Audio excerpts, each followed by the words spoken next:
It's trite, but it's true.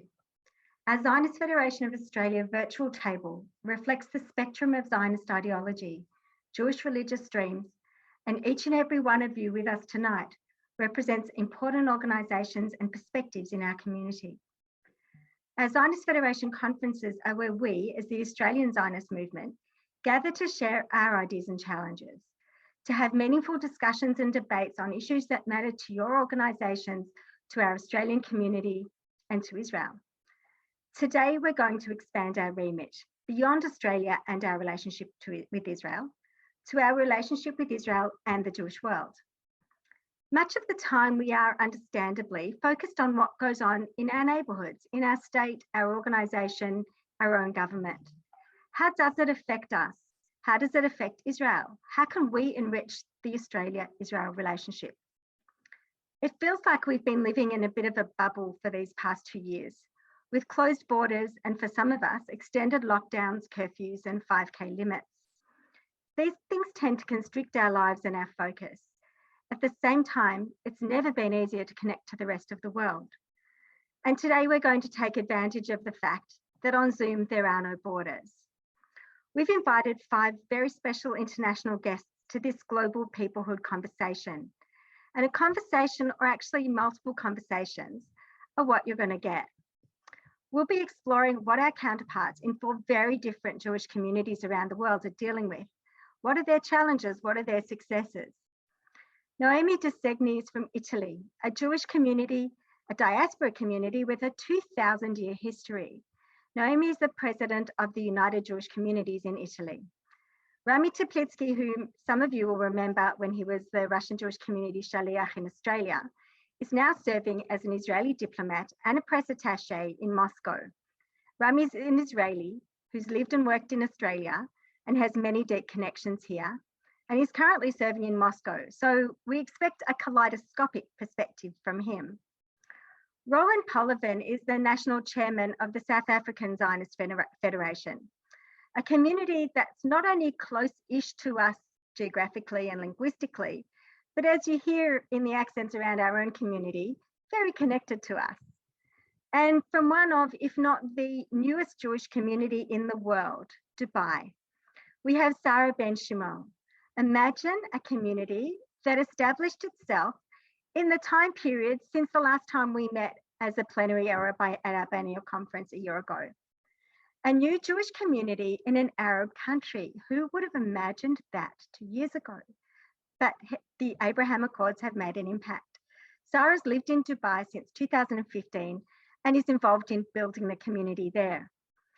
Everyone is going to be assigned to a breakout room where you'll meet with our international guests, and each group will have 2 12-minute conversations with 2 different guests. And you'll be able to view the recordings later of the sessions that you didn't hear. The discussions in the groups will be more than about how communities manage through the pandemic. You might be discussing the community's connections to Israel, what's going on in relation to anti-Semitism, how they're combating it, how they engage with different parts of their communities. But first, before we break out, I'm going to introduce you to Pnina Agenyahu. Pnina is the Jewish Agency's Director of Partnership Together, Connecting the Jewish People Unit. Pnina has a distinguished background in the Jewish Agency in strategy and planning. Her work overseas and in Israel has given her a unique perspective from which to comment on Jewish peoplehood. She was a shaliach in Greater Washington, the director of the Hillel Center at Tel Aviv University, and importantly for us, she was also a shaliach in the Zionist seminar program in Bialik College some years ago. Pnina is an activist in several social volunteer change projects in Israel.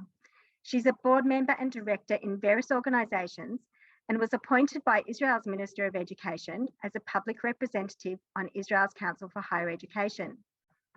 In 2014, when Israel marked 66 years of independence with a tribute to women, Pnina was named by the Haaretz newspaper as one of 66 Israeli influential women that you should know.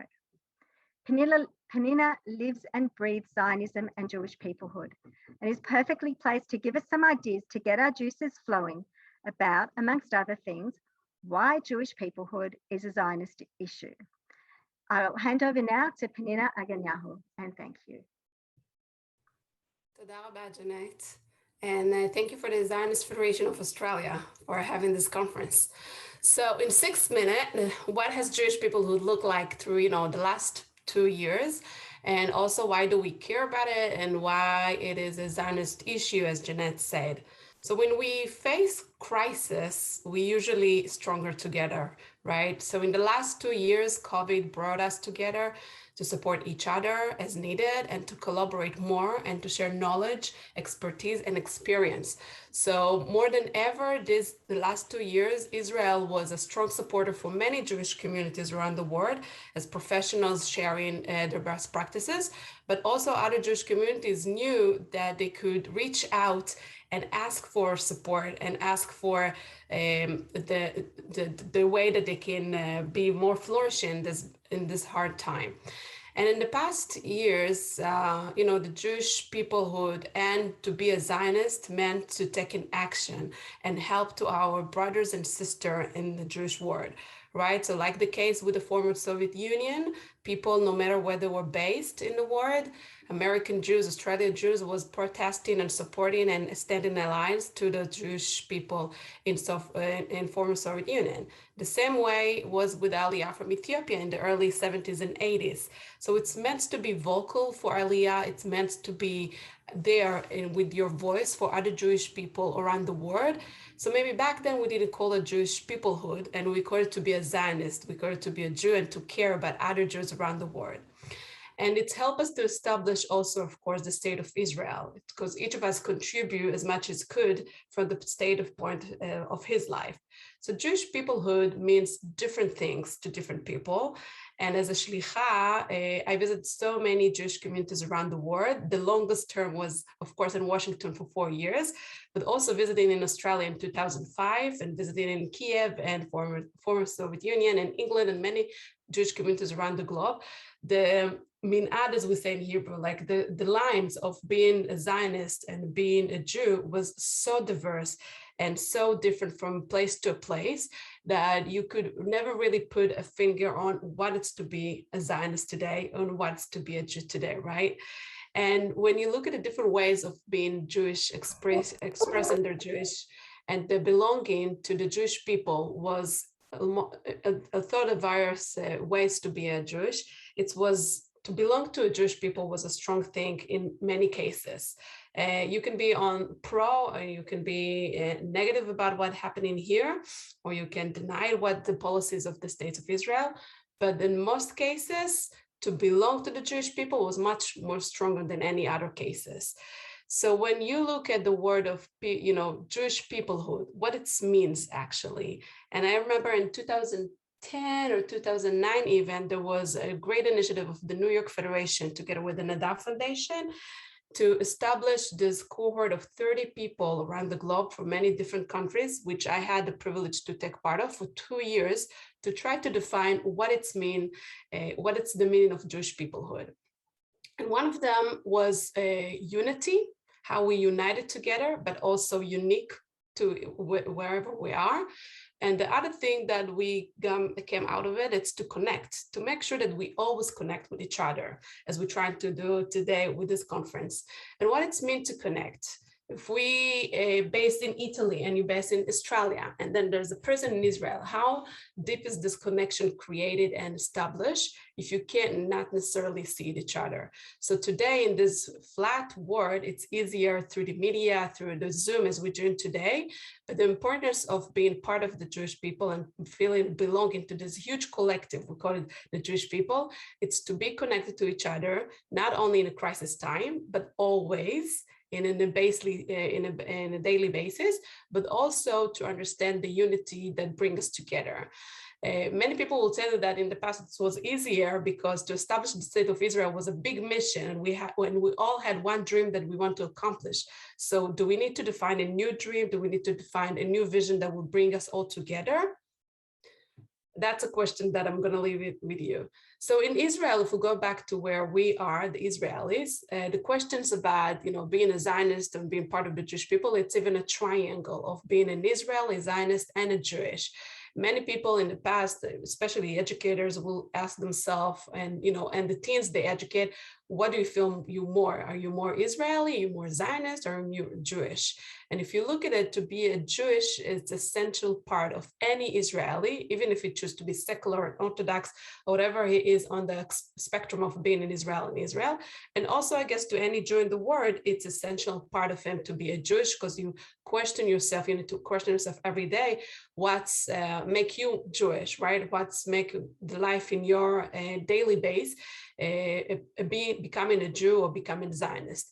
But to define if you're a Zionist today become more complicated than that. And in the past, if it was easy to us to say that I'm a Zionist because I'm supporting Aliyah and I'm supporting the right of the state of Israel to exist. And by the way, we just celebrated a great event last Thursday with Arava and Australia partnership with more than 70 Olim from Australia that came to celebrate that. And it's still relevant for many Jews today. But the fact that you don't have to make Aliyah in order to stay a Zionist wherever you are, it's a different paradigm today. It's become more and more stronger, and we need to embrace that. We need to be able to say that that's also exists. And the Jewish peoplehood, in my eyes at least, it's a founding and binding ideal for world Jewry and Israel. And if Israel is the country in which the Jewish people enjoy the rights to self-determination, and Israel and the world Jewry are two centers of equal importance to the Jewish destiny. So that's why, in my eyes at least, vibrant Jewish communities around the globe have a Zionist interest. And we should, not more just embrace that, but we should learn how we can combine those forces around the world when Israel still stay as a center or something that close to their heart, even if there's a lot of questions around it, and if there's a dialogue that should exist and be there between Israel and Jewish around the world. So in my eyes, at least, and I will leave it this way to let you go to the background room, and then I would like to encourage you to, when you participate in the rooms, to not only share reflection about that only, but based on the last 2 years and how COVID was part of our life and realities and was different in different communities around the globe. But understanding that Jewish peoplehood today, it's really becoming more and more a Zionist, I guess, determination of it, and we care about it because, in my eyes at least, if we don't know how to give an answer for questions that's coming back and forth all the time to the young generation of today of why they should care about Israel and care about their own identity, so we can answer that at all. We can't be there for the young generation and the progressive one, the liberal one, that looking for a different way to express their identities as a Jew and a Zionist. And if we're not be able to open that to a vibrant way of how it can be, it can't be a stronger connection to Israel as it could be today. So I'm gonna let you go to the breakout room, thinking about the last 2 years, experience in different level and different ways the COVID in your life, but also think about the different way that people express being a Jew and being part of the Jewish peoplehood and expressing being a Zionist as well.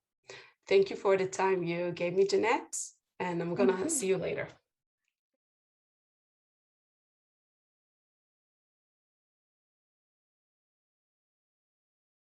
My name's Orly Zahavra. I've been asked to facilitate, and it gives me great pleasure to introduce Rami Teplitskiy. Some of you from Melbourne will remember him, as he was the shaliach in Melbourne. Rami's now working at the Israeli embassy in Moscow as the press attaché, and he comes to us to discuss the Jewish community in Moscow and discuss all sorts of things. We'll let Rami have a few minutes to speak, and then we can hit him with some questions. So I'll hand over to you, Rami. Thanks so much. Hey guys, nice to see those faces I know. In the next 45 minutes, I'll be speaking about, it's a joke, yeah? It's hard. It's hard. Okay, so as it was told, I was the shaliach of the Russian-speaking community in Australia, and currently, after many years of doing other things, currently I am a diplomat in Moscow, and I work in the Israeli embassy. And I think it would be interesting to speak about two things. One is that my job is partly about how we represent Israel around the world, and that's something that I think the Zionist Federation does quite a lot of work. There is Emily here that does the uh, press. I don't know how to say it for the ZFA. I hope still does it, and so that's part of like our job in as diplomats, and I see you guys as our diplomats around Australia, in Australia, and so on. And the second part is about the Russian-speaking community. So I both know the Russian-speaking community in Australia, and of course in Russia. And I think the case of Russian Jewry is a very special case. It's the main problem of the Russian Jewry is, or not problem, but the main historical event was, of course, that Soviet Union has tried to eliminate the Jewish identity, tried to eliminate the Jewish faith, tried to eliminate the Jewish community. And when the Jews emerged out of Soviet Union, there was very little knowledge among some of the Jews. It's not true about everyone. Most people did know most things about the faith, but there was very little knowledge about different aspects of how to be a Jew outside of Soviet Union. But the identity of being Jewish was very strong because in Soviet Union there was something called paragraph number 5, which means on your passport you said nationality, and the nationality said Jewish, and that would limit your prospects in life. That would have open anti-Semitism. And it's very interesting. I'll talk about Russia. Currently in Russia, how the same country has progressed. First of all, the Jewish community here lives an amazing Jewish life. There are more synagogues, I think, than churches sometimes. And there's definitely the joke of the synagogue I go and the synagogue I will never step in my life. So there is quite a bit of like different communities and so on. There are two main rabbis of Russia that are directly speaking to the president. Putin they have a support of the president, and about the anti-Semitism in the country that has also been progressed a lot. I remind you, I just said that it would say your nationality and that would limit your life in Soviet Union. Currently, things have changed radically. Let's say it's not a shame anymore. It's even something to be proud of. And the president of Russia, for the first ever leader, the current president, the first ever leader to say that anti-Semitism is a disease of this country. And I think this is actually a statement that we even don't hear in the West enough, because that's something that has to be said. So we can think different things about politically, but about the Jewish community, there is definitely what I present as a phoenix coming out of the ashes of the community. And I also think in Australia, there is a little bit of this as well among the Russian-speaking community, trying to become Jewish in their view. But I have to say, it doesn't mean Jewish in the same exact view that most communities around the world view it. I would say it's less through the religious aspects and more through the national aspects. Yeah, I think that's my 2 cents, basically. Thank you, Rami. I'm going to kick off, but then I'm going to open the floor to anyone and everyone to ask some questions. My first thing that I'd like to ask is what led to this progress. I mean, it was so anti-Semitic, and now you're saying that anti-Semitism is derided. Can you just elaborate what led to that? Yeah, okay. So after the Soviet Union fell, there was a chaos in the country. The 90s in Russia were a very hard, tough time. I'm speaking only about Russia because currently the other countries have different different way of looking at the community. 90s were very hard. There were a lot of anti-Semitism, a new anti-Semitism in Russia, based on the fact that many of the oligarchs were Jews, and the establishment of when Putin came to power in the New Year's Eve of 99-2000. There was a wave of rearranging the country, and I think that part of it was his personal ties to the Jewish community. And on one hand, there was a fight against some of the oligarchs, but this fight has never touched the issue of anti-Semitism, which is very surprising because it could have gone that way. And I would say it's a top-down thing. And the second part, which is a bottom-up, is tourism. Until, well, now in Corona, so we don't know, but until 2019, Russia was the third largest tourists in Israel. So there was the United States, then there was like France or England, depends on the year, and Russia was number 3. So there's a lot of Russians that came to Israel. It's very Russians, I mean non-Jewish Russians, and traveled, and they've met Israelis and met Jews in Israel, and I think it made them reassess their anti-Semitic beliefs. I don't say there is no anti-Semitism deep down in the population.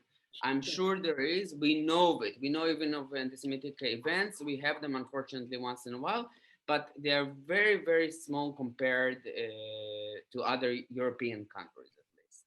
Great. Thank you. I've got a hand up from John. Would you like to unmute? Thanks, John. Rami, thanks for that presentation. The picture that you've described of Soviet Jewry, of course, is very, very different to the one that we were so used to seeing as we grew up, and the one that we demonstrated for, and the one that the Sharansky talks to us about so often. You've also touched on the connection that Putin personally has to the Jewish community. So the question I ask is this: is there a feeling that this relative freedom and this relative lack of anti-Semitism at the moment is really a bit of a blot on the landscape and a bit of an unusual occurrence, and that in fact it's linked to Putin personally, and that when he's gone and the next president comes in, that the old ways will return, and that the Jewish community once again be subject to extreme anti-Semitism? Mm-hmm. It's an excellent question. That's why I said that I still think, and we know research and everything, there's still anti-Semitism among the people, because that's the fear. The fear is if the structure, the supports currently, the being openly Jewish and so on, not being anti-Semitic, will be exchanged with another one, there is a chance of going back to more open anti-Semitism among the people. However, I think if we are talking about cities and intelligentsia and let's say economic establishment, those have already moved by themselves. So I think even with the new, if there would be a new leadership, which here currently we don't see happening soon, but if there will be when there will be a new leadership, I think still there was a move that is like a tectonic move from a country where you could literally tell Jews, you will not get into this university because you're Jewish and we have enough Jews, and not to use the word Jews, but to use the derogative word. From that to many people want to find maybe Jewish roots in themselves, not only for the passport, but also to be part of the community. I go here many times to synagogues and that are open to the public, and I see non-Jews coming just to see what Jewish life. So I think there was already some real change.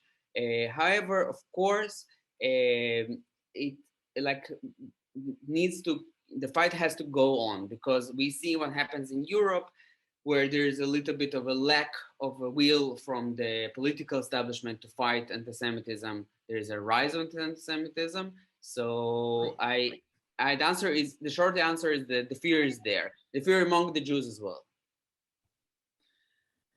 Thanks, Rami. And I see a hand from Philip Chester, but without the video, and we've only got a minute. So I think we'll try and squeeze it in, Philip. Thank you, Oli. Hi, Rami. How are you? Hey. Very quick question. We're talking about the local Jewish community's relationship with Putin and the administration. We haven't talked about Zionism and the state of Israel and that tension. So for this to work, does it mean the Jews of Russia have to, in fact, play down their connection to the state of Israel for their relationship to be maintained, or do they go in hand? Because the Russian relationship with the Arab world is more complicated. Yeah, that's an excellent question. Okay, the establishment here has a very good connection with the Arab world. It doesn't stop from the good connection to Israel, actually. And also the Jews don't play down their connection to Israel. There's a lot of Jews here with an Israeli passport, and there's a lot of Jews here with not only the passport, but the citizenship, and they're proud of it. They tend to say they have it, even on TV, on interviews. So Zionism here has this even immediate effect. Also, Moscow is very close to Israel. So this endless connection of flying back and forth before COVID has been an effect, a good effect. So it's Zionism, but not in the sense of like, let's all move to Israel, but it's Zionism in the sense of like, Israel is our country for the Jews, our country, and we are proud to be also part of it, or at least support it from the outside. Also in donations, there are major donations coming from Russian Jews that have that supported Israel, and definitely more and more with years and not less and less.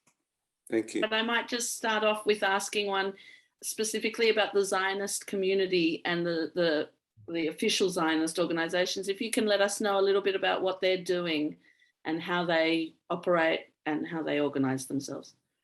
Yeah, so we need to remember that until 1992, there were no organizations. The word Zionism was not allowed. So there were no Zionist organizations. However, today, there are almost every organization in the Jewish world has a representation in Russia. There is an organization very specific to the Soviet Union called Nativ, which was the organization that was fighting to let Jews out of the Soviet Union. This organization continues. It's part of our embassy, actually, and they work hard on helping with Aliyah, first of all, like creating Aliyah, and secondly, they have cultural establishments and so on. Of course, they are Zionist in the most sense because they are an Israeli organization. And there's Jewish organizations like the Russian Jewish Congress, which is openly Zionist and like discusses Israel on all their major events. And we are talking about very big events, extremely expensive events, very lavish. I'm not saying it's not a bragging thing. It's important in today's Moscow to show like that you can bring people together and in a very, let's say, beautiful way.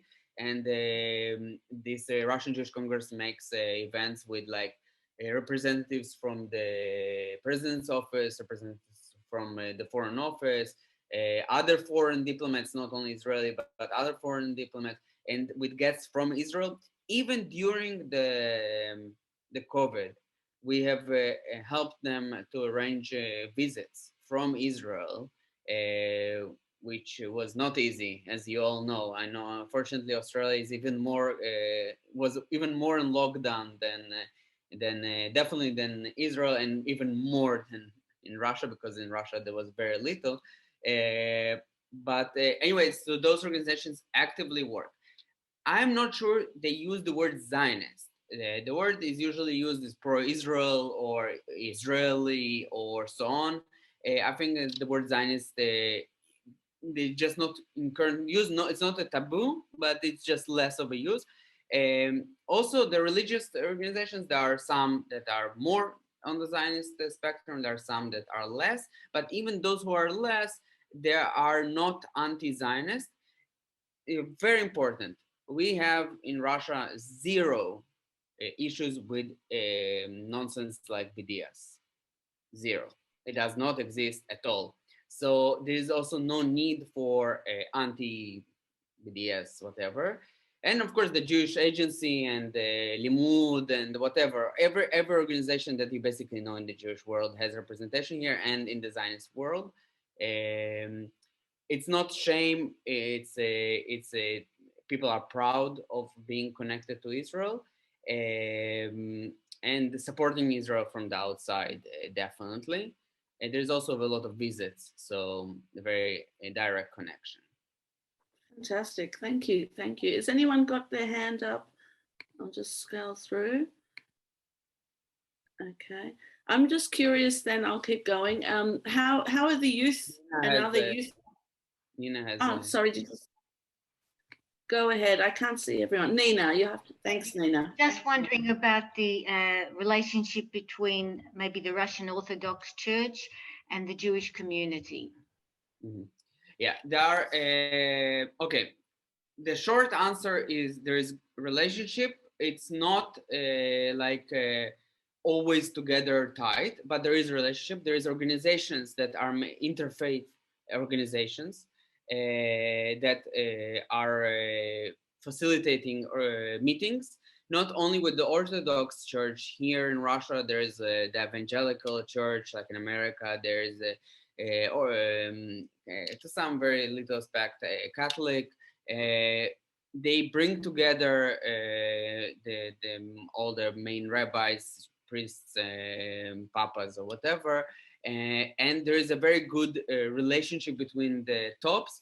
I wouldn't say that the regular Jew that goes to shul or whatever has a lot of interactions with these interfaith issues. It's more on I would say on an establishment part. Of course, overall there is a very good relationship, because I would say when the president calls the chief rabbi, he also calls the chief Orthodox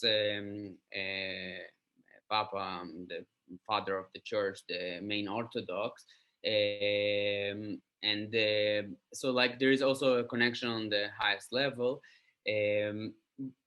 I think they're establishing even more. I've been here in an event of the evangelical Christians, which I don't know if many know that even Russia has evangelicals, and they are as supportive of Israel and as pro-Israel as they are in America. An event that was for Yom Ha'atzmaut, and they have had a full engagement, and they also invited the main rabbi to their event. So there is a very big connection between the tops. They invite each other to all the events. There's a revival in Russia of religions in general. The Orthodox Church, that in Soviet Union there was a claim that there's I don't know, very few, 3-4%, I don't remember exact numbers, are at this point Orthodox.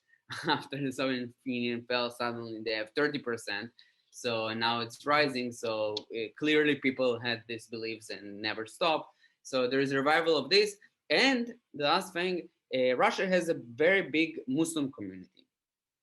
We are talking about a high percentage of the population of Russia, 10 to 20%. They're different of Islam. There is different Islam. Russia is really vast, and there is also different kinds of Muslims. There is the Muslims from the Caucasus area. There is from Central Russia, from the East, and they also have very good connection with the Jewish community.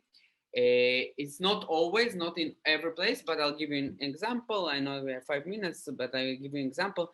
I visited Kazan, which is third, fourth largest city in Russia, in which 50% of this city and of this republic is called the Republic of Tatarstan, are Tatar, which are ethnically different than Russian. They look differently, they dress differently, they're different. Not many people know in Russia there is over 100 peoples, like peoplehoods. So, and these Tatar are Muslim, and there was a iftar iftar dinner of the Muslim community in the main synagogue of Kazan. So Ramadan dinner of the evening at the main synagogue of Kazan with our vice ambassador, so like with Israeli representatives. So this connection is, it exists. It's not always, not in every city, but among some of the peoples, it exists very strongly. And there is definitely also, in one word, there's also communities here coming from other ex-Soviet countries, Uzbekistan, Turkmenistan, Azerbaijan, whatever, Muslim ones. And they all also remember the Jews living in their countries and miss the Jews living in their countries. So that has an effect, ripple effect on this community here as well. So there is definitely interfaith, but I would say, roll back and say many times the religious establishment here is more of a community center, can be more of a community center because Jews mainly see themselves as nationality, as their nationality is Jewish. So what we call peoplehood. That's just the use of the word. And the religious aspect is many times just something just as a community binding place. I would say actually here there is more of this than of people that left Soviet Union to other countries like Australia, Israel, and so on. I don't know many Russian-speaking Jews in Israel or Australia that in major event would come to major events of synagogues, but in Russia it happens. It happens because the synagogues here know how to do it. They've created their events to this population. And also because there's a revival of those aspects, religious aspects here. Fantastic. Thank you, Rami. If anyone has anything else, otherwise I think, here, Ron. Thanks, Ron. Over to you.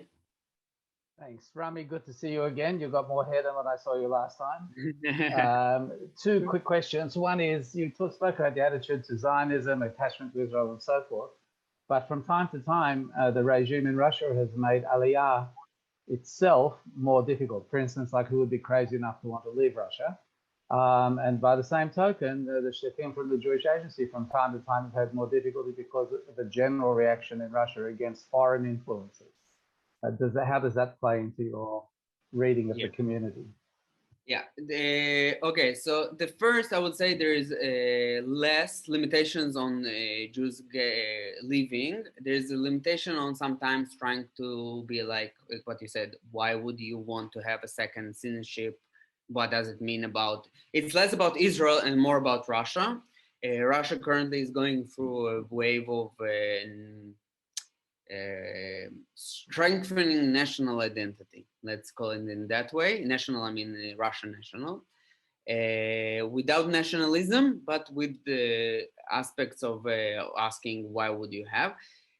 The Jewish Agency in Russia is a is a Russian organization. It's not an Israeli organization, it's a Russian organization. That's the law in Russia. The only organization that is not Russian is Nativ, and that's among the embassies. So the embassy is not Russian, of course, and Nativ. The rest are Russian organizations, and that means they have problems sometimes with keeping data on local population. That we've seen problems with the police. However, I have to say it's not based on the Zionist part, or we have the least of it. So like if we compare to German organizations or Polish organizations or so on, we have the least of it. However, the Jewish community needs to be, and the Zionist community needs to be a little more sensitive about the Russian fears. And the fear is not about Israel. The fear is about Western influence that is not right. I think we are a little bit less into it. Our problem sometimes stands with that the establishment not always agrees with us on all the issues about Israel. It's kind of 2015, 2016, 2017. before the Abraham Accords? What was it like? Could you be open about being Jewish? Could you be open about visiting Israel? Tell us a little bit about that. Hi, everyone. Very nice to meet all of you. It has been a big difference before and after the Abraham Accord. You would have always feel very safe as a Jew being in the Emirates. I never had to hide that I was Jewish. I never had to hide my identity, but Israel was very different to the eyes of the population over there. So it's kind of funny, but when I was pregnant, I decided to go and give birth in Israel. Every time I had to go for a checkup, I had to spend 7 hours in the airport of Amman, and we would not say the word Israel, or we would not tell our friends where I would go for giving birth. Israel, we couldn't. We couldn't discuss Israel. We could say we were Jews. We could practice our Judaism with total safety, with total freedom inside the house of the people. We never had problem to get our Shabbat dinner. We never had problem to get our Chags. But Israel was a different situation. So today with the Abraham Accord is a big difference for us as Jews living in the UAE. But you said that it wasn't a complete secret that you were going to Israel to give birth. You said your best friend is an Iraqi and she knew where you were going, but you just didn't talk about it openly inside the Emirates before the Abraham Accords. Is that right? Yes, like I would say, I'll go to my parents' house, I'll go where my parents are living, they would have understand, there were a mutual understanding. I do have a lot of Emiratis friends due to my business in the past, my jewelry business.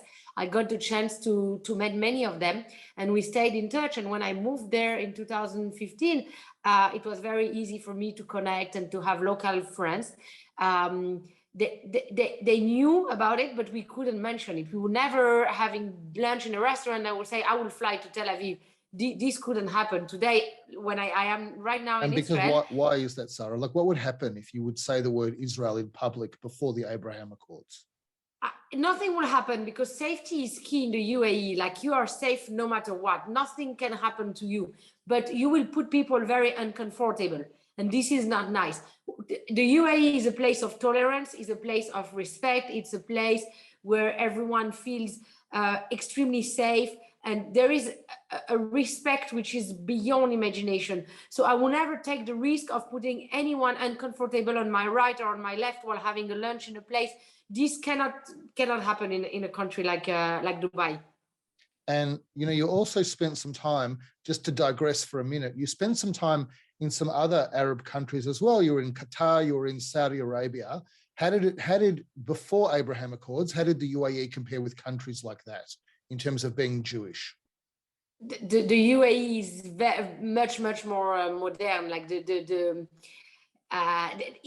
even before, if I look back in 2007, 2008, 2009, being in Dubai or being in Doha was always a big difference. Like, I would be more conservative in Doha in many ways, not only about being Jewish, but also the way I would dress, the way I would behave, the relationship. If you meet, if you even just have to say hello to a man coworker, the UAE is very open-minded.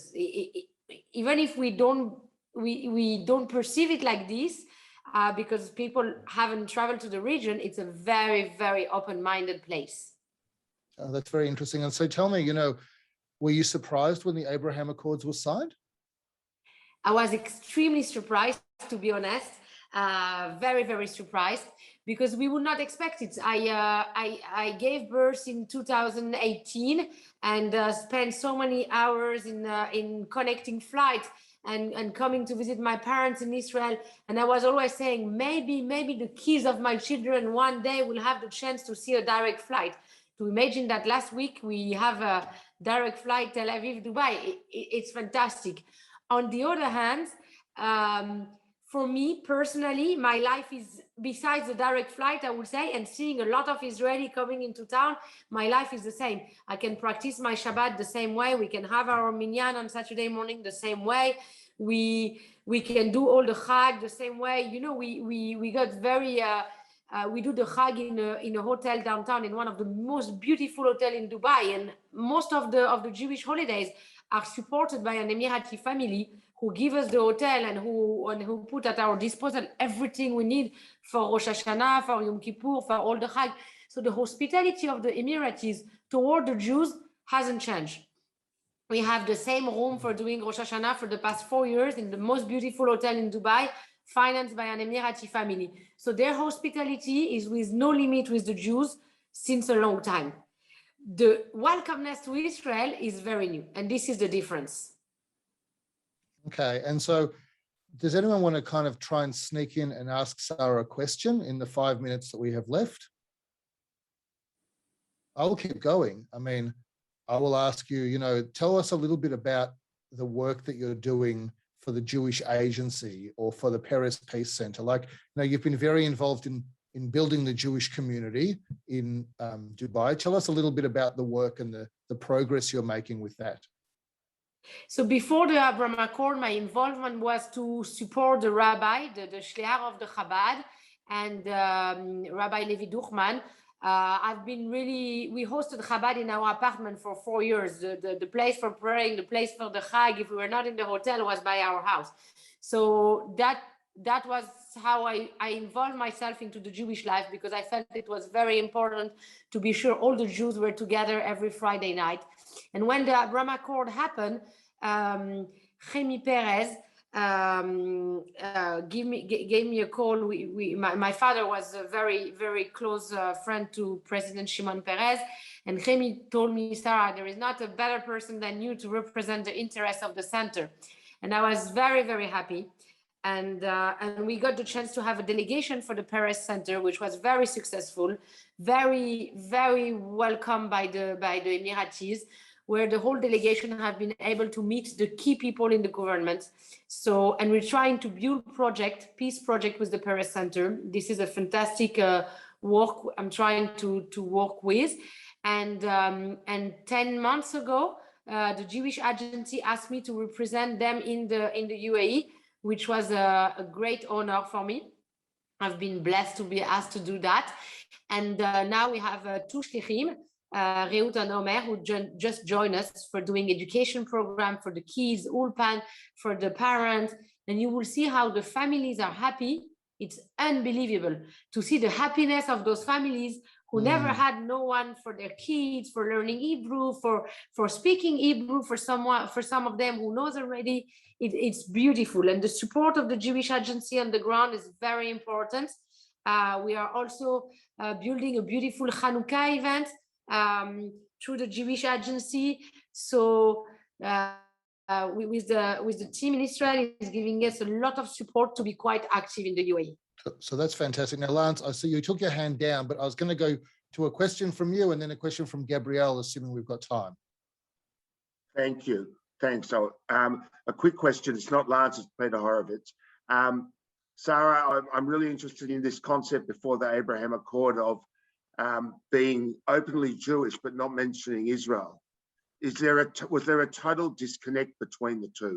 Did they not recognize the connection, or was it just Judaism and the state of Israel were totally different topics? It was totally two different topics. They were very, very fine with the religion. Being a Jew was very fine, very curious about it.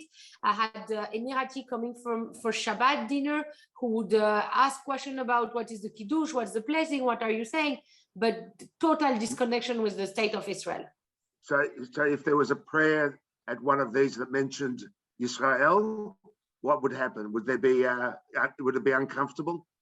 No, not inside the prayer, but we will not have a discussion about the country. Okay. We will not have a discussion about the politics over there, about the leaders over there. And Sarah, I'm going to get a one more question. Sorry to cut you off, but I want Gabrielle to ask a question because the session's about to end in 1 minute. So Gabrielle, thank you for that question. Sorry for calling you Lance. That's all right. I'm going to try very quickly. I was just going to ask, similar to Lance, you're talking about how in a lot of the Arab countries, you could actually be openly Jewish. I come from like a half Iraqi background as well. And it just seems crazy that like a lot of people publicly don't know that you were so comfortable in, Arab countries being Jewish. Why do you think that is? Being openly Jewish. Can you repeat? Yeah, I was just saying, why do you think it's not so commonly known that you were comfortable in Arab countries being Jewish? I feel like in the wider community, people think you can't go back there. So I think, Sarah, you're saying how the UAE is, more tolerant basically than some of the other countries you've been to. Because the leaders of the UAE are fantastic. We have a leadership in the Emirates which is beyond imagination. They're brilliant, they're smart, they're open-minded, they want the happiness of the people, and whatever religion are the people, they're happy with that. This is the philosophy of the country. Mm-hmm. So I would say. I'm going to finish off. No, finish the sentence. I would say I went in Doha many times and I had no problem. Everyone knew I would not use my phone on Shabbat, and they would tell me, "Oh, that's true. You didn't answer it Shabbat." So I would never hide my Judaism in any of those countries. Neither Bahrain, neither Qatar, none of them. 2015 and for the period before the Abraham Accords, tell us a little bit about what it was like to be Jewish and also to be Israeli in Dubai. So before the Abraham Accord, to be a Jew in the UAE has been very, very safe. We never have encountered any issue of safety as being a Jew in the Emirates. I would even say the opposite. It has been very warm and welcoming from the Emirati. On the other hand, we would not speak about Israel or mention Israel as where my parents are living in Israel. So we used to go back and forth quite often, but I would never mention where I would go in vacation. I would say I'll go back to Paris, or Israel was not a subject to discuss. But being a Jew never had been any problem in the UAE, and practicing Judaism hasn't been any problem in the UAE. The so authorities, you could celebrate the Chagim, and the Emirates was supportive of all of the religious practice of Judaism. Fully. Everything goes to a permit. Everything has to be very secured. You go to the authorities, you tell them, this is what's going to happen. We're having Pesach. This is how. So it's very, very structured. You ask authorization for everything, but you get all your authorization. And you can practice at home as much as you want. And that was different to, you spent time in Saudi Arabia and Qatar. That's a different experience to the ones you had in Saudi Arabia, for example, right? So I spend a lot of time, for example, in Qatar, more than in Saudi, in Doha or in Bahrain. You do feel safe, but you speak less about your Judaism. You are safe, but you don't speak about it like in the UAE. I can say anything. Oh no, I cannot eat that because I keep kosher. I cannot do that because it's Shabbat. There is no problem to mention it as much as you want. It's you, it's your identity, it's your life, and they will respect it fully. But you still wouldn't speak about Israel, right? So, what did you do when you were going back to Israel to your family or to have kids? Did anyone know about that? And did you speak about it publicly? Now, when I was pregnant and decided to give birth in Israel, I never tell anyone, like I say, I'm going to fly back to Paris or whatever, or I'll go in holidays, I'll come back. And then I say, oh, I gave birth. I couldn't say that I would go to Israel to give birth. It would not be possible to say that at that time. And when I left the country, 8 months pregnant, and I was very worried that getting the visa for my kids would be impossible. So it was a big bet. But flying back to the UAE after, we managed to get the visa, but it was just unbelievable. The passport of my kids is written born Tel Aviv Ichilov. Is the first time in the history of the UAE that they deliver a passport, a visa on the passport. But as they had the French nationality, that's why it has worked. But it was very, very hard to make it work. Because they're born in Israel. That's a great story. And so then the Abraham Accords come, and you were surprised by the Abraham Accords, right? You didn't have any idea that this was coming. No one knew about it. Anyone who wants to tell you they knew about it, I think it's not true. No one knew about it. And it has changed our life a lot. First, because we can fly directly to Israel. On my personal daily life, I can practice my Judaism the same. For my kids, it's the same. I feel as safe as before. All that remains the same. But it's beautiful to go easily to Israel, to speak about Israel, to call my parents directly, not through Skype, Zoom, whatever, just to dial 972. It's beautiful. And on top of that, to see that number of Israelis coming in the country and hosting all those delegations, supporting the Paris Center for Peace, supporting the Jewish Agency. It has been very, very nice to see We are hosting a lot of those dinners at home to see Emiratis and Israeli together at the same table, to see religious leaders. Last week, we hosted a dinner for Ministry of Foreign Affairs with Imam, Rabbi, Druze, and priest. That was unbelievable. The same dinner, 15 people, 5 different religions. This is emotionally beautiful. So the change, it's not in our small daily life. The safety stays the same. The daily life stays the same. Is the bigger picture. This is really what is beautiful.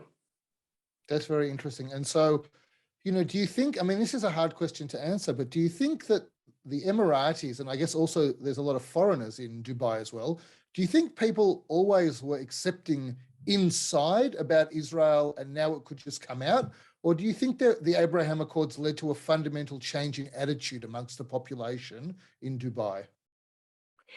The beauty of this country, as you said, so UAE is 80% foreigner, 20% Emiratis. Concerning the Emirati, there is something really, really beautiful about the way they're thinking, is they have a true belief in their leaders. The leader of the country are brilliant men, and they want the best for their people. And if you ask any Emirati about the Abraham Accord, they will tell you, if our leader has decided this way, it's for the best interest for us. And they know what their leader will decide is the best for us. So the Emiratis today are very, very, very happy about the Abraham Accord and cannot wait to come and visit Israel. I am today in Israel. So many of my Emiratis friends are telling me, but how come you went without us? You told us the first trip back to Israel will be with us. When are we coming?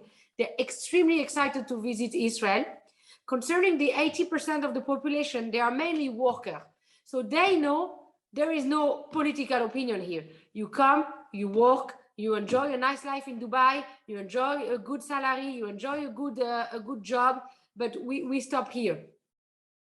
No, that's interesting. So you think that the Emiratis, like their new love for Israel, you know, it's a genuine love. What's it like, or what was it like when there was conflict between Israel and the Palestinians? You know, the Abraham Accords had been signed. Some people were talking that were speaking about the fact that they might be shaky with conflict. Did you feel any change inside Dubai in that period? Yes, we felt a little bit of a change, but mainly, one more time, the leaders are very, very smart. So we know it was a time that no one talks, and then, you know, it was 10 days, and after everything is back to normal. But for 10 days, everyone stays quiet in their own sides. Oh, that's interesting. And so, you know, just a reminder, if you want to ask a question, just put up your hand or send me a message in chat, and I'll call on you. We've only got a few minutes left of this conversation. You know, Sarah, now that we've had the Abraham Accords for a little while, you know, do you think that there are more changes that we're likely to see in the relationship between Israel and Dubai? Like, what might be different in 2 or 3 years' time, do you think? So I believe the business relationship now is being built, and this is going to be a big difference, because when you have business interest, it will make our peace more stable. And we are going to have a lot of cross relationship, I believe, in terms of education, in the medical field, in the agriculture. So there are so many different industries where we're going to connect, and the connection between leaders is there, and the government to government, this peace has happened. And now it's the time that the peace will happen between people. And if you look at the difference with other Arab countries where there is a peace between government and Israel, there is no peace between people. There is no relationship. The beauty of those Abraham Accords is like the peace is going down another level, and we feel the peace between people. We feel some business relationship are being built. We feel that some education bridge are being built. And this is key for the success on the long-term plan of this peace. Very interesting to hear this, Sarah. The Saudi Arabia, Adir mentioned earlier, what is its influence in this whole process? Do you believe that, I know you said the relationship is very genuine, but do you believe if Saudi Arabia had not perhaps de facto allowed the Abraham Accords to occur, it would have happened? Or the Emiratis independent enough not to be influenced by the Saudis? No, I think it's with the support of the Saudis that the accord could have happened. But this is a personal feeling.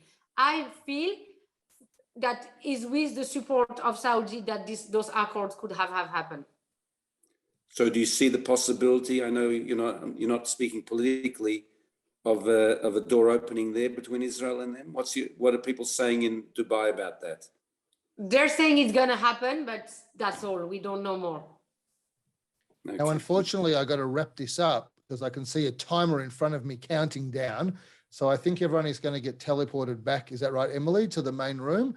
Sarah, thank you. It's been absolutely unbelievable having you, and I'm devastated it's only 12 minutes, but let's try and do something in more detail at some point in the future. Thanks so much. Hi, everyone. I am so excited to be introducing Rowan. So Rowan's the national chairman of the South African Zionist Federation, and also the 2016 recipient of the World Zionist Organization's Herzl Award for his commitment to the State of Israel. So very much connected to what Pnina was just talking about now. He's a proud Jew and a proud Zionist and works to instill Jewish and Zionist identity in the South African Jewish community and also build bridges with other faiths. So we have got about 12 minutes with you, Rowan. When we met together with Jeanette and also together with the other speakers, we were talking about an opportunity to hear about from the ground. So from as normal person, are any of us normal people, from someone in South Africa who can speak to us about the experience of, from their perspective, South African Jewry in the Venn diagram, I guess, experience from 2020 and 2021 of where the interconnect between the impact of Israel and everything that's going on there, the impact of Jewish identity and the impact of COVID have kind of come together. So that's my general question, Rowan. And if you want to talk to that a little bit, and then I'll be able to ask a couple of other questions. We don't have that much time. And there's also, I'm sure, questions amongst our team here. Thanks so much, Adele, and good evening to everyone, and thanks so much for having me. So I'm more than happy to answer your questions, and I hope this can be a bit of a conversation as well, but I'll just give you a bit of an outline. I'm sure many of you are already familiar with the South African Jewish community, but first of all, in terms of numbers, we're looking currently at about 52,000 Jews living in South Africa, which is about 50% less than what it probably was about 20 years ago. And it's still the main focus is Johannesburg, Cape Town, Durban. We still have about 30 to 40,000 Jews in Johannesburg, about 12 to 15,000 in Cape Town, and about 2,000 in Durban. And we are, as you know, a very well-organized community. And I think the one sort of buzzword that has been thrown around over the past 2 years, particularly because of COVID and the economic situation and the political situation in South Africa, is one of resilience. We are a very strong community. We are very connected to each other locally as Jews in our different cities, nationally, and obviously connected to Israel. We're a very proudly Zionist community, overwhelming support for Israel and Zionism in the community. But we certainly have been impacted by, I would say, the different political situation in South Africa, the economic climate in South Africa, and COVID. In terms of the COVID, which I'll start with, we have been impacted financially quite significantly. A lot of our members of the community work in small to medium-sized businesses. There's been a devastating economic impact on many, many Jews. Many Jews have lost businesses, have been impacted financially, have been lost jobs. And we set up numerous loans and financial schemes where we've been offering bridging finance and finance to Jewish businesses who've been struggling as a result of COVID. And thank God that has significantly helped the community and helped us. We've had significant assistance also from Israel. The Jewish Agency has been an absolute miracle in keeping our community going. And I think the work that we have on the ground is to ensure that even though that we've been impacted and that COVID has sort of separated us and lockdowns and everything, that we stay united and maintain our strength as a community. We've had impacts in terms of, for example, the youth movements. Last year, our youth movements, B'nai Habonim and Netze, were unable to have their machanot. I'm very pleased to say that, thank God, this year, in the next few weeks, we will actually be having al-Machanot again, which we're very happy about. It's obviously following COVID protocols and all the challenges there, but it was absolutely imperative for us to ensure that our youth remained connected to their identity and to Jewish education and Israel, and we've worked incredibly hard as a result of that.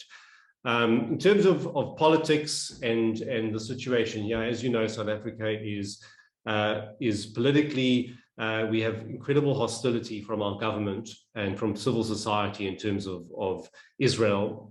We are religiously and civilly and politically protected as Jews in South Africa in terms of our constitution. And anti-Semitism has remained, fortunately, very low during the past 2 years. But what we certainly have seen a massive uptick in is anti-Zionism and basically just the thin veil of anti-Zionism covering a lot of subterranean anti-Semitism that I would say in this country. And the one challenge, the biggest challenge for us as Jews in South Africa is the apartheid legacy of South Africa and the fact that the BDS movement uses South Africa as the ground zero for the apartheid, the false propaganda apartheid connection that they claim that Israel is linked in, is an apartheid state. And significant international resources goes into pushing that narrative. We have Mandla Mandela, who is Nelson Mandela's grandchild, who's become the poster child for anti-Zionism and BDS movement. And so our South African government has unfortunately become highly influenced by the BDS movement. The latest example of that, of many, many examples, is the Miss Universe contest, which I'm sure you've all seen, that South Africa has decided in their wisdom, the South African government, to call for Miss South Africa not to attend, to withdraw from Miss Universe, which is happening next month in Eilat in Israel. And this shows that our government has unfortunately been captured by the BDS movement.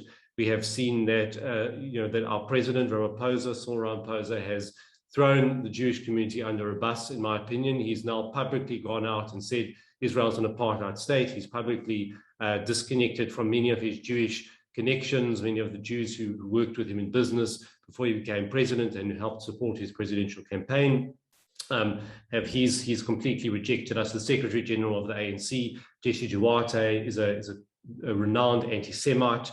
The other ministers, Natim Teto, the cultural minister, our transport minister, everyone is now part of this concerted campaign to really put enormous pressure on the Jewish community in Israel in terms of anything we do with Israel. So almost all our efforts now are focused on fighting anti-Zionism in this country and sort of standing up for our rights as Jews. And that is really, I'll end there. I don't want to ramble too long, and I'm happy to take questions, but that is the sort of the key area that we need to prevent what I call a strategic risk for Israel, South Africa, and world Jewry, is this apartheid narrative, where so much resources goes into that, and the need for us to fight it, to stand up for who we are, to remain proud Jews, and to proudly be South Africans at the same time. So thank you very much, and I'm happy to take any questions.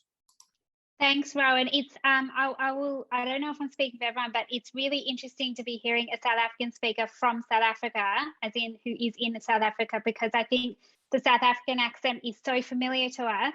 But to have someone talking about the things you're talking about, the reality of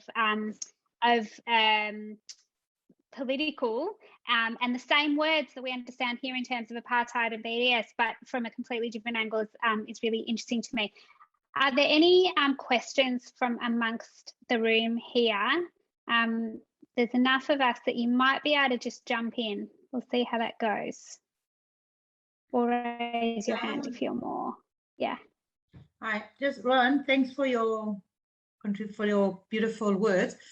Just like, how is the community being affected? Are people living now, the Jewish community, are they leaving the country? I know that there's a big aliyah going on towards Israel, but is the big numbers going on, or people are just staying put? That's a good question. So what we've seen this year, we have 500 Ulim, 500 South African Jews making aliyah, which is the highest since 1994. During the political unrest you may have seen in this country earlier this year, where the Zuma was put into jail and there was terrible civil disobedience, we definitely saw a big interest and renewed interest in immigration. We do see that many South African Jews, I would say over 50%, they consider Israel now to be their first point of call, but we still are seeing immigration, and definitely there's a wave picking up. I think in the past 3 to 5 years, I'd say there's about 2,000 to 3,000 South African Jews have immigrated. So we're definitely seeing those numbers, and we're seeing a big impact by that. We're also seeing semigration, by the way. We're also seeing many Johannesburg Jews, if they haven't decided to immigrate to Australia or to the US or to Israel, they're coming to Cape Town.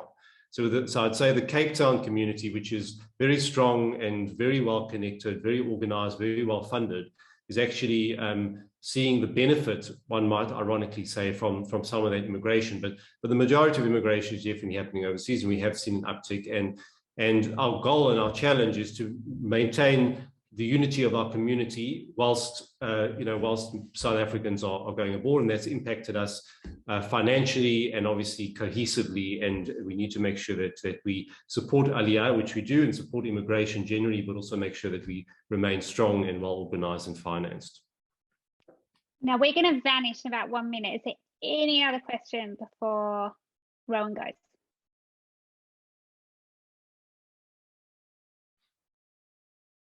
I hope I've answered all your questions. I've stunned you all into silence, but please. Go on, Rami. So with all the pressure that the Jewish community is feeling inside South Africa, are you seeing a lot more of the Jewish community sort of, let's call it more left-leaning and sort of, following the tide, like we heard Jeremy talk about there in the US, where, 20, 30, 40% starting to believe that Israel is an apartheid state, BDS supporters, etc.? Fortunately, the overwhelming majority of our community is still overwhelmingly Zionist. A recent study by the Kaplan Center at the University of Cape Town shows that over 90% of South African Jews still regard themselves as Zionists. There are pockets of far left-leaning Jewish organizations representing 100 or 200 people, to be honest with you. The numbers are extremely small. Who are trying to drive a wedge between South African Jewry and Israel, and we've seen that they're part of the same satellite network that are controlling the US organizations in the UK and others.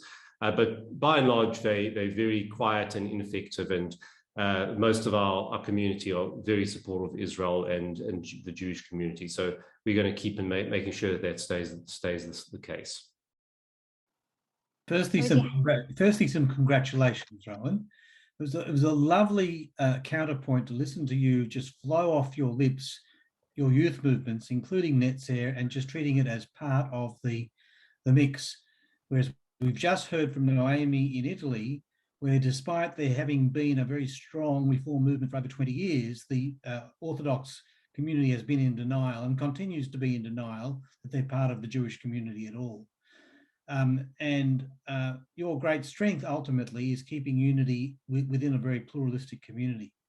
One of the things that could be useful, which we connect here obviously with the Union for Progressive Judaism in South Africa, is finding ways to use this new tool of Zoom to bring youth together across the two countries, even when they can't go on Machanot, and even when Shanat has to be shortened or cancelled.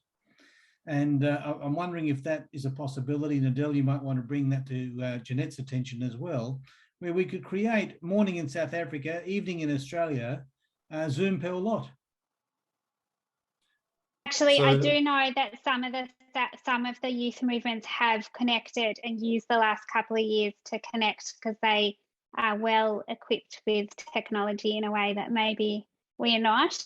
Rowan, is that on across your yes. kind of, yeah. Yes, so thank you very much, David, for that. Firstly, just to say that we regard Zionism as a wide tent, and it's absolutely imperative that we work with the wide spectrum of Zionism and religious Judaism in this country, from secular to progressive to Orthodox to everything in between, and we make sure that all the different streams are respected and a part of our community. And we certainly support Netzer. It's very important for us that Netzer is strong and connected, and we work with the Union of Progressive Judaism. In terms of the youth movements, yes, I think that's a very good point. We do try and ensure that they connect online. I think they certainly have done a lot of work internationally. We also have Dilla, I think you also do in Australia, and they've done, it's mainly been online, unfortunately, because Dilla normally has these remarkable trips. But it is a phenomenal opportunity now to connect people internationally using Zoom, where they wouldn't otherwise meet. But I think we must try and not lose that physical connection as well. We've definitely lost something by people not being able to go to Israel, for example. It's like a lost cause that our youth, many people have not even visited Israel, and we need to do more to invest in that. And please God, the gates will open and we'll always see each other in person again. Thanks, Rowan. Are there any other questions from the room? Got my hand up. Go on, Danny. Yes, Rowan, your predecessor in the role of the Zionist Federation and the one before that, Avram, told me at the time when I was president of the Zionist Federation that there was a good political connection between Jewish and Zionist leadership with the government. Given what you've said now about Ramaphosa and the way he behaved, how are your connections now being maintained? Very good question. There is a connection between our organizations, the South African Jewish Board of Deputies, the Zionist Federation, and different spheres in the government, as well as in opposition parties. But we found that within the ANC, there's different factions. And you might have a strong connection to one faction, but now that there's a new faction, some of those connections have been lost. And we certainly found in the last few years that Ramaphosa, who actually has been supportive of Israel, he's even spoken and spoken about Israeli technology and startups, he seems to have decided now that he doesn't need the help of the Jews anymore. And he's taken that position publicly and actually used it as an opportunity. And our international minister of international relations is vehemently anti-Israel and others. But be that as it may, the fact that we don't have a downgrade, the fact that our government still has diplomatic relations with Israel, notwithstanding what you might hear, there's still work on the ground. There's still a South African embassy in Israel. That speaks to the enormous work that we've done behind the scenes with the connections we have. With the Christian groups around South Africa who are very strong and very politically important, with the opposition parties, with the smaller parties, we still work very, very hard to maintain our networks and to maintain our voice and to maintain our support. So we also sometimes have to separate signal from noise and make sure that we heard, and we will continue to do that. Thanks. Are there any other? Hi everyone, I'm Chaya Hirschberg, ZFA's Chair of Youth and Young People, and I'm really excited to facilitate this discussion. I want it to be as casual a chat as possible, to take questions from you, to direct your questions to Noemi. So what I'll do is introduce you to Noemi and then ask her to give a brief overview about the nature of the Italian Jewish community from her perspective, and the main challenges that it's faced. But first, we've got a very impressive guest. So just a very kind of short bio, but of course I can't cover it all. So Noemi is the president of the Union of Italian Jewish Communities since July 2016. She was born in Jerusalem and has served in the Israeli army and currently lives in Rome. Noemi is committed to community heritage preservation, cultural development, the value of the Hebrew language, and religious education and freedom. She is a member of the Executive Committee of the World Jewish Congress, European Jewish Congress, Interreligious Observatory for the Fight Against Violence on Women, and many other key Jewish organizations in Italy. Through networking and civil and institutional alliances, she is committed to combating the re-emergence of anti-Semitism and was appointed as a member of the relevant governmental committees and fora. So it's truly a pleasure to have you. Thank you so much for being a guest to our community. And I hope that this will I know that this will be a fruitful chat. So if you don't mind, Noemi, just to give us a kind of brief overview about about the Italian Jewish community, recent challenges, and if I'll ask specifically, just because it's something of interest to me, any kind of, if any particular challenges exist in Italian Jewish communities when it comes to youth engagement, and how you, as leadership bodies, try to respond to that. So good morning for me and good evening for you, and for some maybe afternoon. So thank you so much for hosting me and for having the possibility to take part at your global event. So just a few flashes on Italian Jewry, and then I'll be happy to answer to questions. So first of all, it's important to know that we exist from over 2,000 years. And this presence in Italy of Jewish people, it's before the destruction of the Second Temple by the Roman Empire. So there was already a certain number of people living in Rome, and they are described even in the very, very ancient text. So the community is 2,000 years old, and it always has been present and active. It's not something ancient that finished and then reappeared after a certain period. Especially in the south of Italy, this presence also is very, very ancient, as in Rome. But it was interrupted with in 1492, when there was the big Gerush from Sfarad, and from Portugal, of all the Jews. And so all the south of Italy was completely finished with the Jewish presence. Today, we have Jewish presence is about 25,000 people all over Italy, spread in 21 Jewish communities. The biggest is Rome, Milan, and we have some tiny communities. Maybe in international terms, this kind of size of community would not even be a community.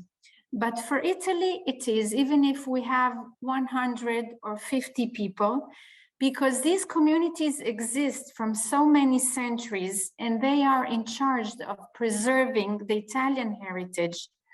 Now, it's so different from each community, has its own tradition, its own songs, chazanut and everything.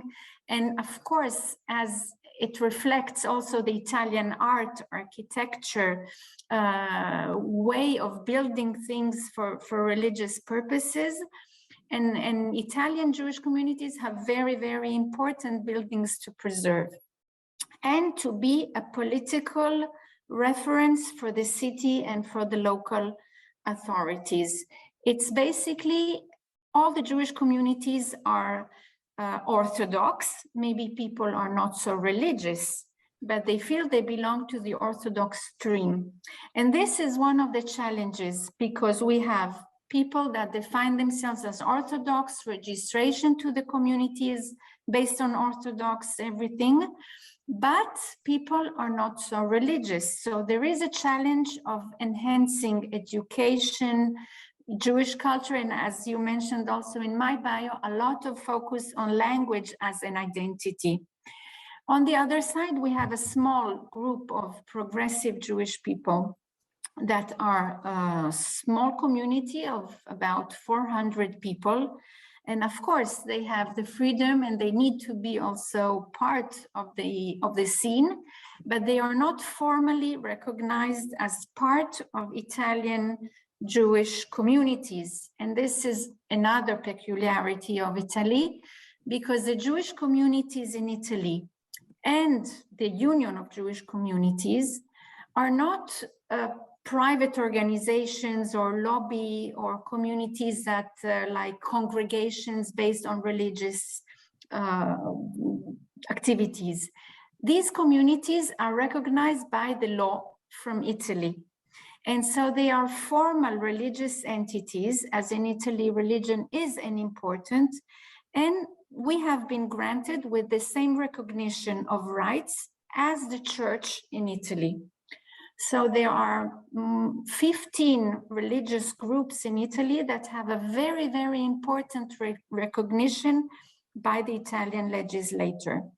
Now, I will just answer very rapidly to your question about young people. As we have a lot of problems of employment in Italy, young Jewish people, they want to stay in the community and especially in the big cities, but they don't find work easily. So they would tend to go either to Israel, because we know it's a huge opportunity for Jewish people and for young people also in terms of job opportunities and life, family life, or to other European countries that offer more opportunities.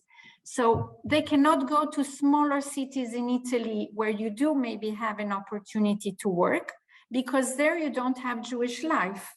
So for young people, the challenge is to keep them working and in a place where you have Jewish life. And that's very, very hard.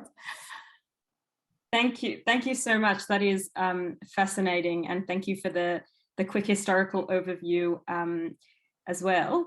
So I'd love to open the floor to questions. Please keep your questions really brief, because obviously we only have a few more minutes. Yes, Helen. I was just going to say that I'm a progressive Jew, and I'm a delegate to the World Zionist Congress and from Australia. And I'm in touch with the Italian progressive Jewish movement through Agenyahu. And it's an organization, a progressive organization, very firmly recognized by the World Zionist Congress and the World Zionist Organization. So I'm a little bit at a loss to understand why progressive Judaism is not recognized as a part of the Jewish community in Italy.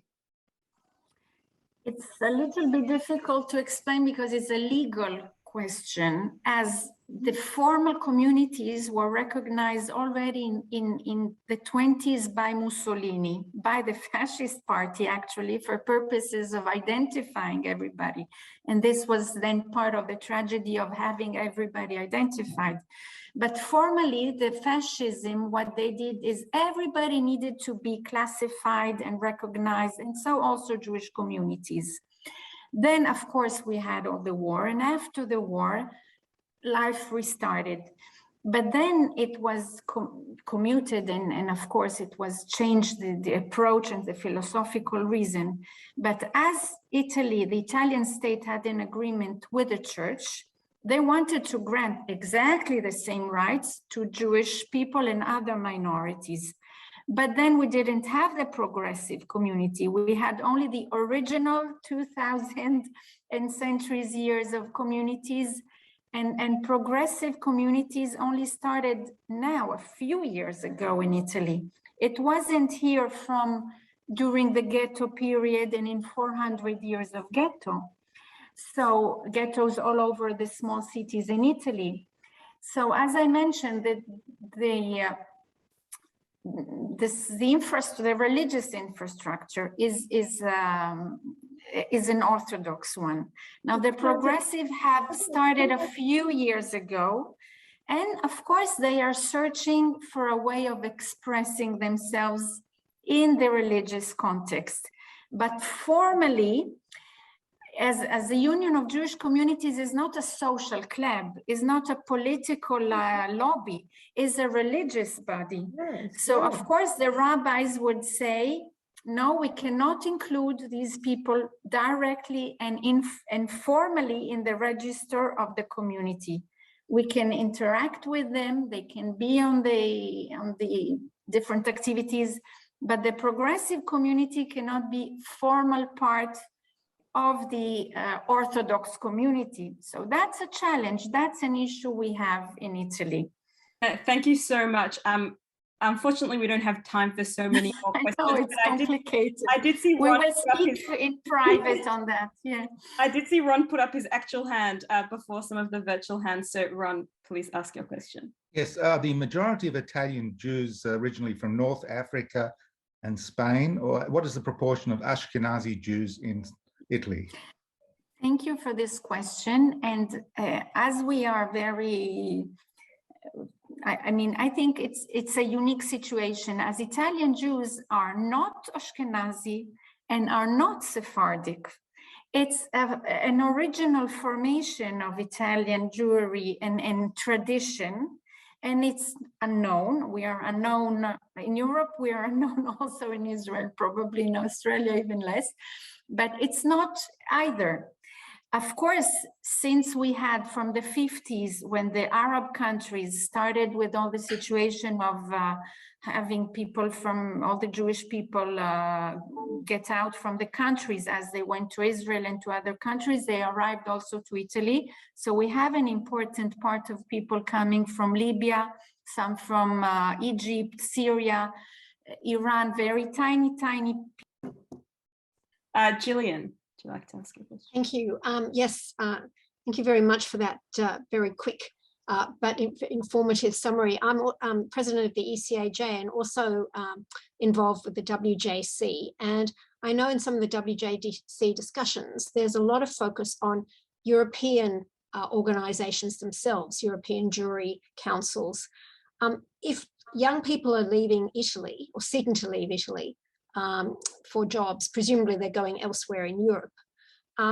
Is there a different strategy, and presumably some other smaller Jewish communities in Europe are also suffering? Is there a possibility of tackling it at the European level and staying in touch with them through European organizations rather than a separate Italian organization or separate Portuguese organization? Of course, I think it's very, very important to create this situation at the European level and to understand what kind of services and challenges can be faced together.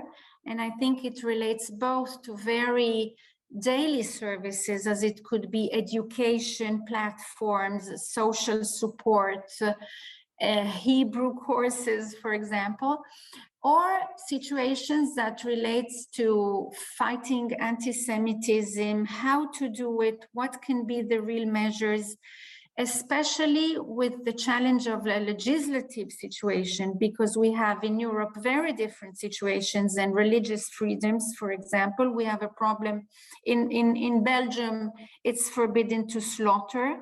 We need all to face, and I think in Sweden also, and Switzerland, but in Italy is still fine. But who can ensure us that in Italy they will not take the same idea from others and impulsively impose the same restrictions? So on some issues, we need to cooperate, to liaise, to have the exact also legislative proposal, amendments, how to face risk of limitations in European legislation.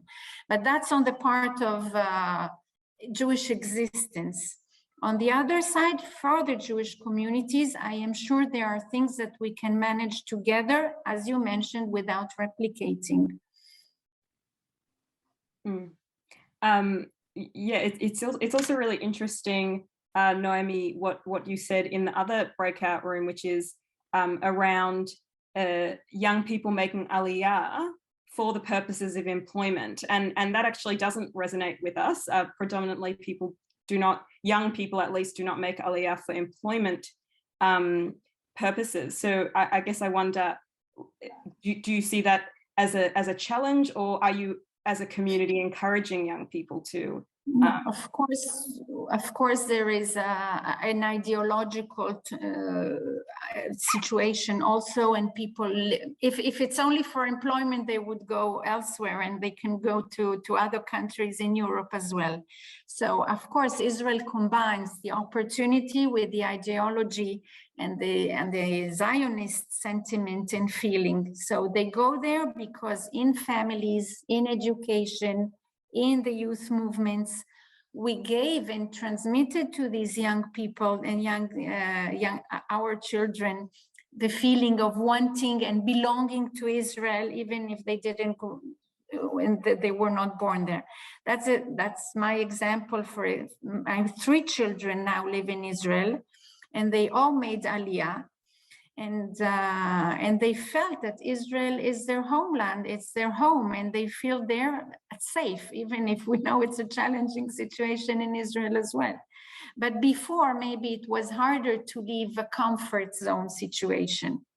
So I think now it's a combination of both. Yeah.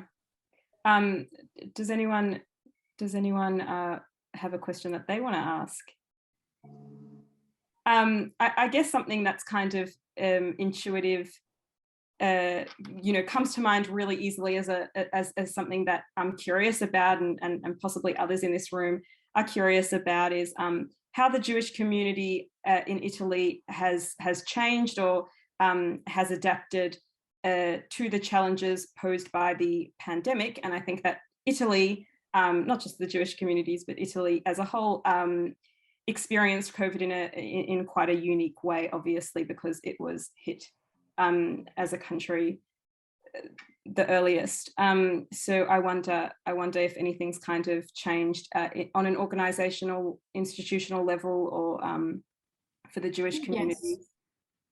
So we managed, actually, as you said, Italy was hit very, very strongly at the beginning, but it stick to certain protocol and restrictions all the time without going back and forth on different policies.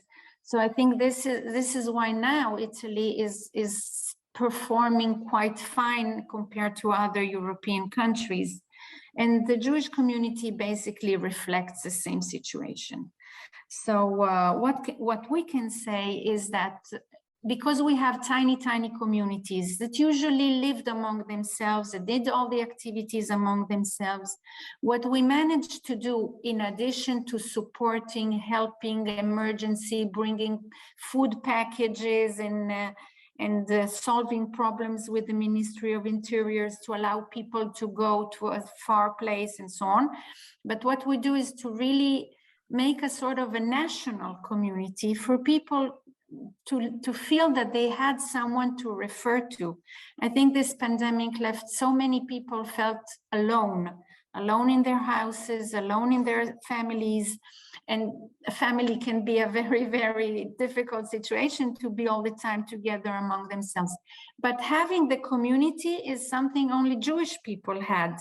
And we use this concept of community to create a situation where people could find answers, have services, have an immediate support, especially for all kinds of activities, learning, education, for all the ages. And also we provided to elder people special courses about technology.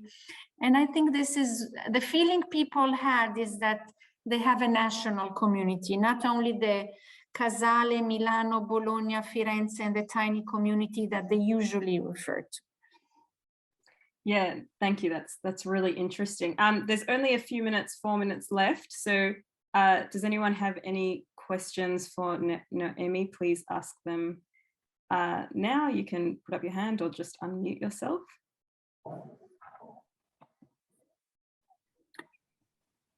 Yeah.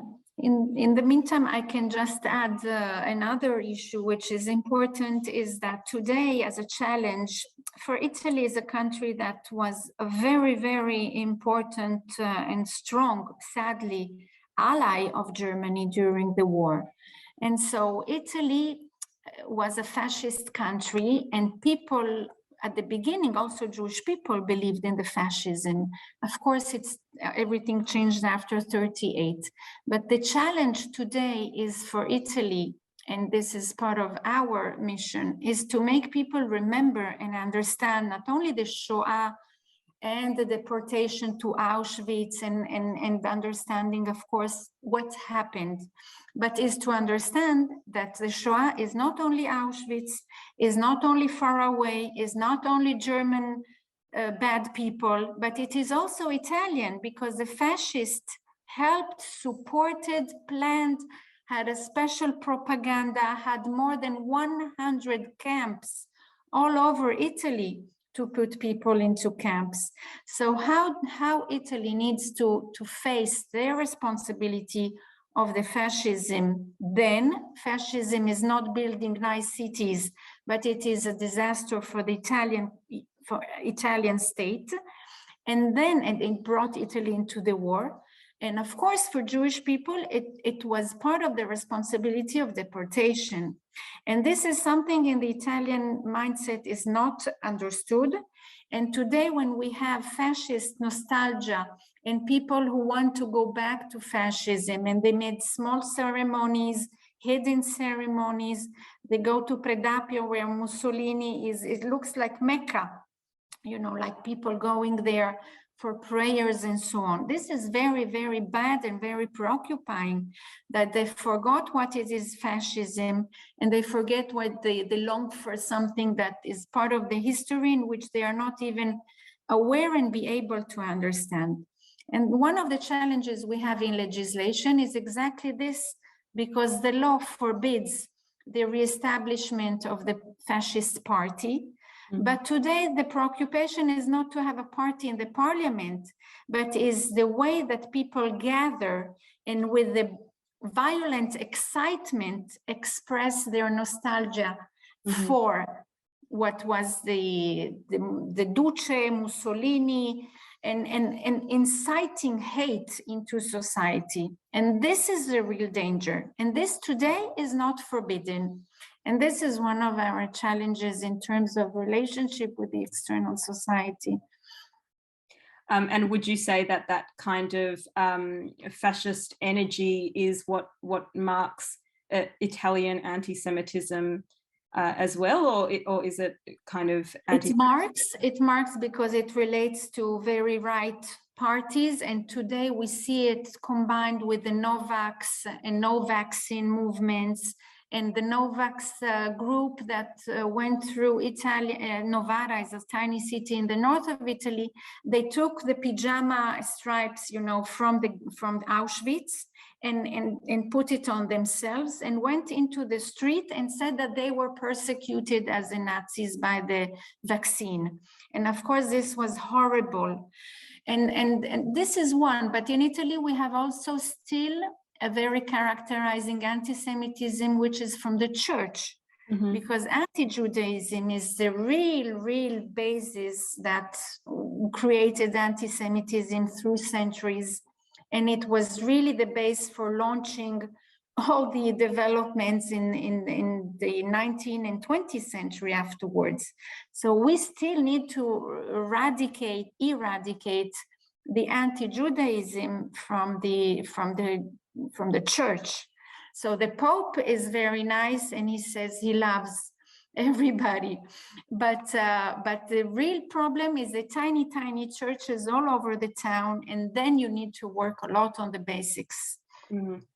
Wow, thank you so much, Noemi. Very different discussions in both the breakout rooms, but it's been absolutely fascinating, and we on behalf of the Zionist Federation of Australia, we really appreciate you coming this morning for you, this evening for us to be out. So I was with the community of Italy and South Africa, and from at least from my observation, what was interesting to see that, you know, some of the challenge that a community as Italy is facing, as a community that's been there for more than 2,000 years, is fascinating to see that how strong they still are and how they flourish in a community and exist in